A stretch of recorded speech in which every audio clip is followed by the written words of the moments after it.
Tell you what, sometimes it looks good, sometimes it don't look so good. You just want to come out of the gates and do well. I know I enjoyed being in the dugout a lot more than I enjoyed being in the stands.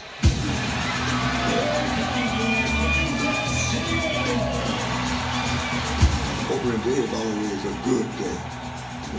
Because everybody got their hopes up. Everybody wants to get back and see baseball. It's a new season for our team, and this could be the season.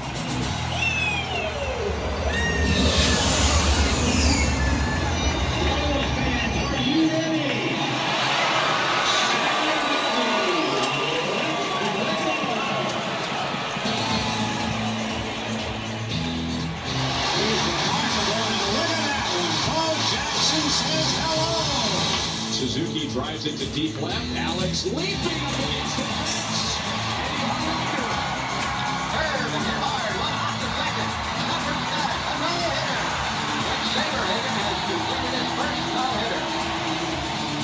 There goes Dyson to third.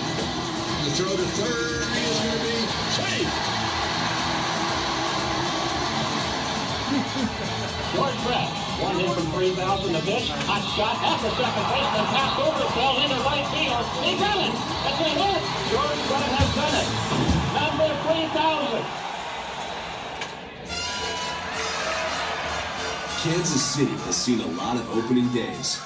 Even before the city had its name, it had baseball, establishing an enthusiasm for the game from the very start. Just as the game was making its mark on Kansas City, the town's growing list of innovative thinkers and bold leaders began making their mark as well. The same was true in baseball. In 1920, Rube Foster and other leaders founded the Negro National League at the Paseo YMCA, which gave the city the Kansas City Monarchs. Black churches, 11 o'clock Sunday services. When the Monarchs were in town, the preachers set it back to the service back to 10 o'clock so they could come to the ballpark. And they would come in their finery looking good. Monarchs owner J.L. Wilkinson pioneered portable lighting for night games, though his system was a little primitive. So it was not uncommon for a baseball to be popped up well above the lights and leaving the outfielders bewildered trying to find the pop-up in the dense dark of the night.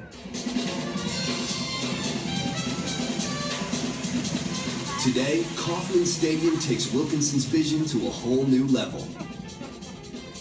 When the lights went out at the ballpark, they came on down at 18th and Vine.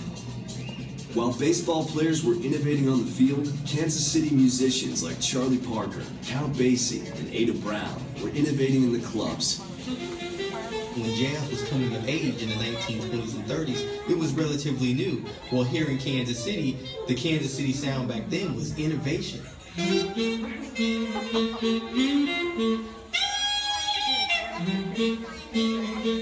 And that's the Kansas City riff, and that's what made Kansas City sound the Kansas City sound.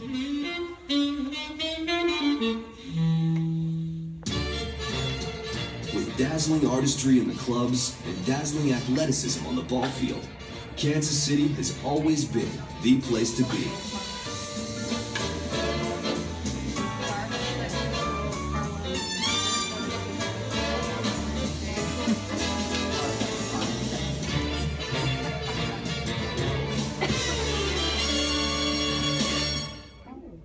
The Monarchs featured Hall of Fame talent, wowing fans and winning championships.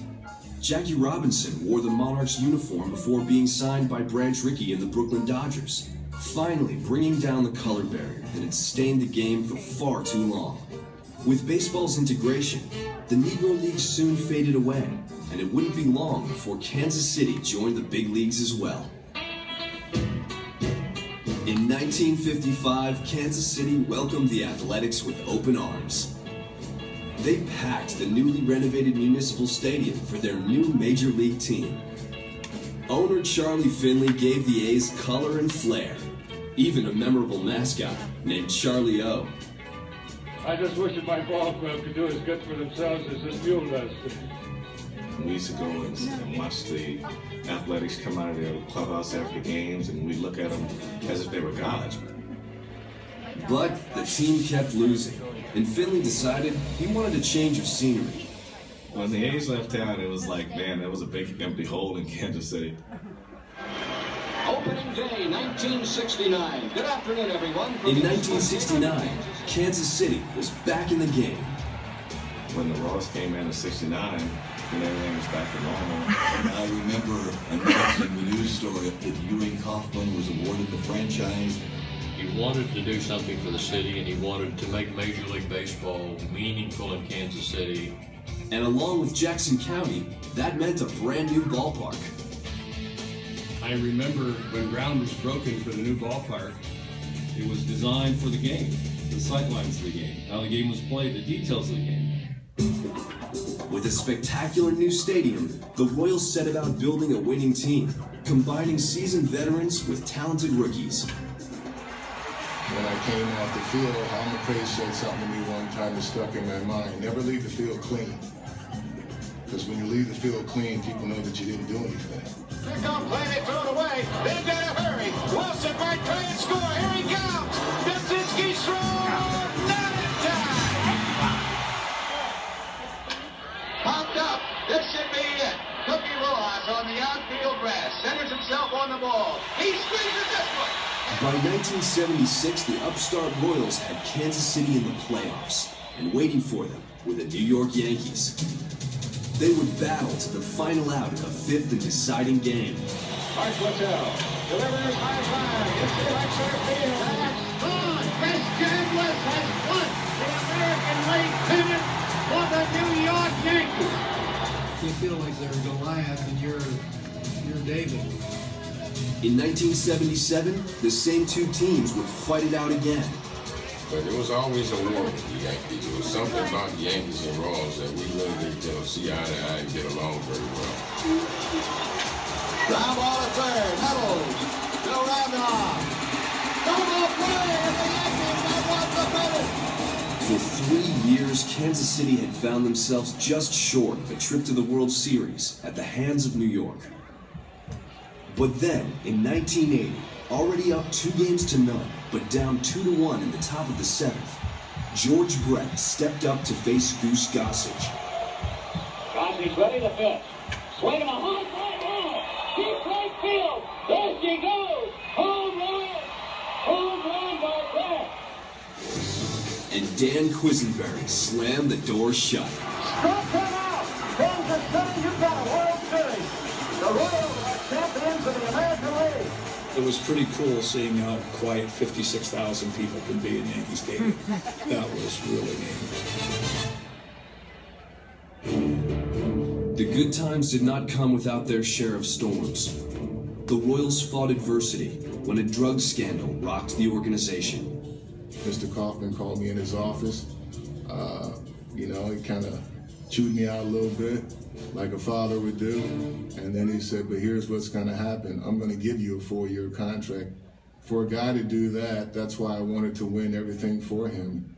In 1984, Wilson and the Royals sought redemption on the field. Wilson, a long way to go. Reaches up.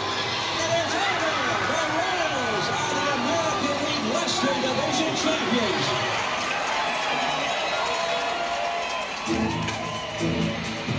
In 1985, another division title seemed improbable.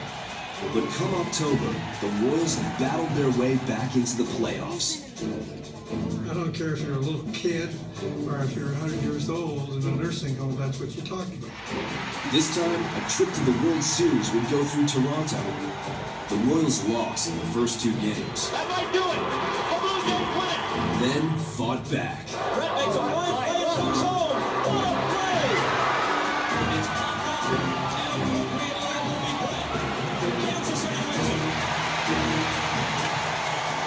and this may do it for the Royals.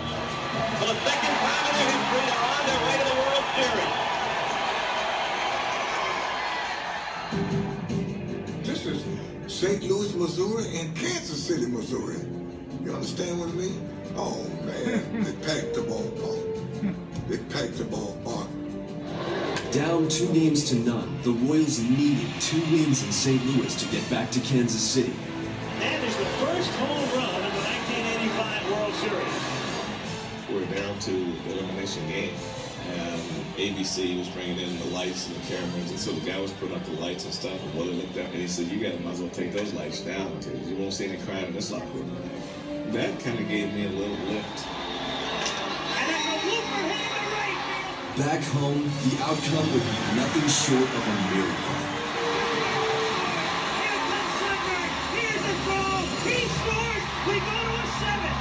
With the momentum on their side from Game 6, the finale wasn't even close. It's the Motley, and there it goes. He's got the left field line. Now Morgan scoring. High fly ball. Motley going back. No out to go. The Royals have won the 1985 World Series. The night belonged to the Royals and their fans. Kansas City had reached the top of the baseball world and had the trophy to prove it. Yeah, how about that? Good. It just felt so light. It's gone. You know? The weight's gone. The fans going nuts. And we did it at home. Nobody wanted to go home. It was an unbelievable experience. So why leave it?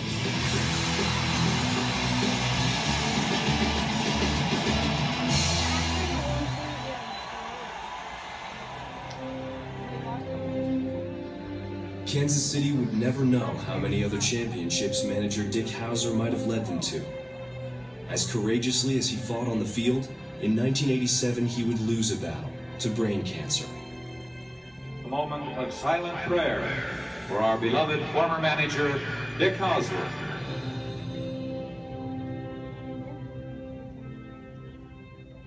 It was the beginning of almost 30 years of missing the playoffs.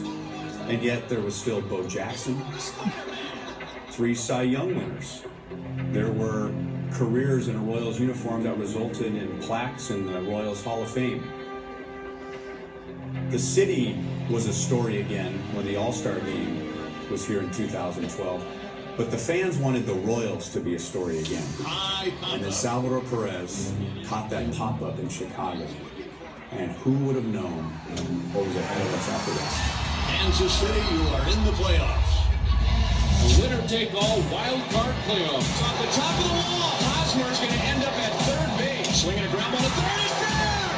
Fair ball! And the Royals win it! The Royals' postseason journey continues here in Anaheim. Back toward that ball, and Lorenzo Cain tracked it down. Well hit to right, and that ball has reached the seats. It's a Kansas City lead. Over comes Dyson to make the catch, tagging and heading for third. Cowgill, out! And it is gone. Eric Hosmer. Royals are headed back to Kansas City. And that ball is gone. Mike Moustakis. Well hit to center. Cain charging again, and he did it again. Herrera, Davis, Holland to finish. Next stop, Baltimore. Game 1 of the ALCS at the track. That ball is gone. Davis strikes out the side. We are headed to extra innings. Alex belts it to deep right field. Gone. Royals still unbeaten in postseason. It is unbelievable. Mike Moustakis. The Moose is loose again.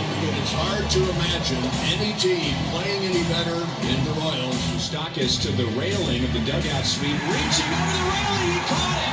And he falls into the suite. Plenty of time for Dyson. 2-1 Kansas City. A KC masterpiece. They are 1 win away from the World Series. 2-1 score. Gordon back. Did he catch? He did catch that ball. Fasten your seatbelts. Royals need 1 more out. Router to third. Fair ball. Moustakis across. And 29 years of frustration has ended. In a blink of an eye, 8 straight wins and American League champions. I mean, come on, even Hollywood doesn't mess with a script like that. To have this scene in our home ballpark feels awfully good. In the end, it's the love for the game that draws people together. When the Royals first came into existence,